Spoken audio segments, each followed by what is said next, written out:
généreux, le clément, etc. Ce sont les mots de Jamal. Mais il possède aussi les attributs de la transcendance, de la magnificence, de la force et Jalal, comme la grandeur, la domination, la justice, celui qui est capable de punir, etc. Ce sont les attributs de la grandeur. La justice de Dieu exige que les bons ne soient pas traités comme les mauvais. Bien sûr. Dans ce monde si bas, il y a des gens qui font des injustices et des gens qui subissent des injustices. S'il n'y a pas de jugement, ça veut dire qu'il n'y a pas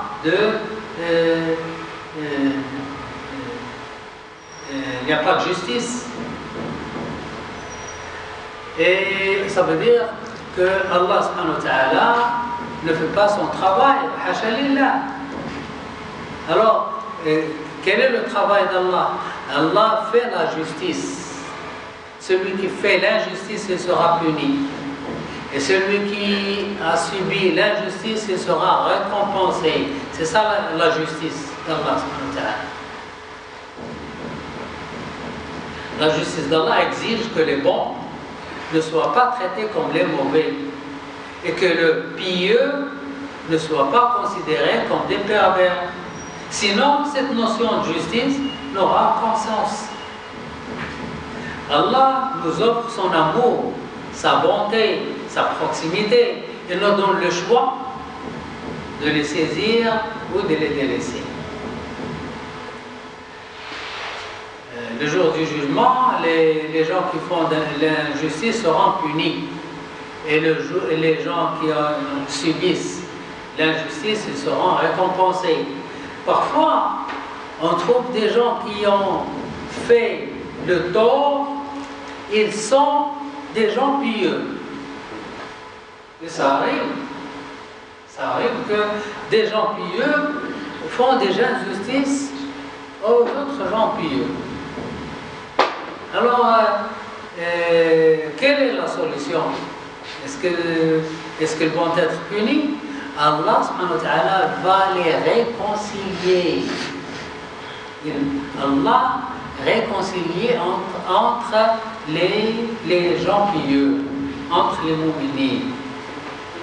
Il dit à celui qui subit l'injustice, il dit à celui qui a fait l'injustice, pourquoi tu as fait l'injustice? Il dit, oh Allah subhanahu wa ta'ala, ce qu'il fait. Il dit, alors donne-lui tes péchés, donne-lui tes hasanats. Il dit, oh Allah, mes hasanats sont finis. J'ai donné tous mes hasanats aux gens que j'ai fait du tort. Et alors il dit à celui qui subit l'injustice, pardonne ton frère. Il dit, non, mon Seigneur, aujourd'hui c'est le jour de la justice. Je veux mes hasanats. Alors il dit à celui qui subit l'injustice, il dit, lève les yeux et regarde là-bas. Il lève les yeux et il regarde un palais extraordinaire. Et l'homme dit à Allah subhanahu wa ta'ala, quel est ce prophète ou ce messager qui possède ce palais? Allah dit, ce palais appartient à celui qui a la paix du palais. Et l'homme dit, et quelle est la paix de ce palais? Il dit, la paix de ce palais, c'est de prendre la main de ton frère et d'entrer tous les deux au paradis. Il dit, oh oui, je veux bien. Il prend son frère de la main et il entre tous les deux au paradis. Regardez comment Allah subhanahu wa ta'ala réconcilie. Alors tout le monde est satisfait. Celui qui a fait l'injustice parce qu'il est pieux, il est satisfait. Et celui qui reçoit l'injustice est satisfait parce qu'il reçoit ce palais ça fait l'aimable, le nom aimable. Le nom d'Allah aimable. Il réconcilie entre les gens et Allah. Mais, Oustad, j'aurais une question. Même s'il y a aussi, dans ces cas-là, il y a aussi certaines situations, même chez nous, on fait la remarque entre les savants quand même, les savants de l'islam, les imams, ils ont des contradictions pour cause de l'islam quand même, interprétation islamique. Cette contradiction va provoquer une mauvaise relation entre les deux personnes, même de point de vue. Ce n'est pas une autre, comment on dirait, l'origine du problème, ce n'est pas une autre chose, mais c'est le code de l'islam. Pourquoi ils ont des différentes opinions, des différentes interprétations, ça va provoquer de mauvaises relations entre les deux. Donc, ça, quel sera le jugement entre les deux personnes? Dans ce monde, un homme mu'min, pieux, il essaie, il fait de son mieux pour plaire à Allah, pour adorer Allah.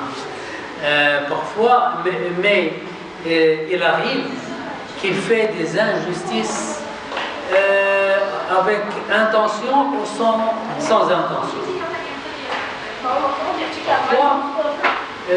Parfois vous trouvez une pierre, vous jetez la pierre, vous voulez dégager la pierre du sentier des gens. C'est une bonne chose. Vous jetez la pierre, mais la pierre est tombée sur la tête d'une personne. Alors vous avez fait mal à quelqu'un sans le vouloir. Parfois on fait une mauvaise chose exprès, ça arrive. Mais pendant toute la vie, la personne fait de son mieux. Il fait la prière, il jeûne, il donne le moine, etc., etc. Et il fait de mauvaises choses avec. Allah subhanahu wa ta'ala n'oublie pas ça, il prend ça en considération. Il prend votre vie qui est passée dans la bonne direction, mais il y a des tâches ici et là-bas. Il efface ces tâches.